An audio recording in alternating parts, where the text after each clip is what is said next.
স্বামী আনন্দতার সাথে স্ত্রী দেওয়া বিবাহ বার্ষিকী উপহার খুললো, কিন্তু ভেতরে কোনো চমক নয়, ছিল একটি ডিভোর্স সার্টিফিকেট। সে অবিশ্বাসে তাকিয়ে রইল। যে নারী আজীবন একসঙ্গে থাকার শপথ নিয়েছিল, সে কিভাবে হঠাৎ বিচ্ছেদ চাইতে পারে? কিন্তু সে জানতো না, যেদিন সে নিজের পুরনো প্রেমিকের জন্য স্ত্রী কোম্পানি মামলা আদালতে ইচ্ছে করে হেরে যায়, সেই দিনই এই সম্পর্কে শেষ লেখা হয়ে গিয়েছিল।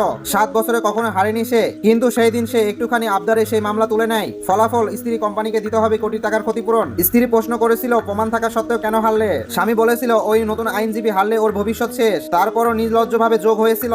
এই কথাটাই ছিল শেষ আঘাত। এরপর স্বামী সেই নারীকে স্ত্রীর মালিকানাধীন ল ফার্মে উচ্চ বেতনে পার্টনার বানায়। স্ত্রী সরাসরি ফার্মে এসে জানায় সে এই প্রতিষ্ঠানের 80% মালিক এবং সে বিনিয়োগ তুলে নিচ্ছে।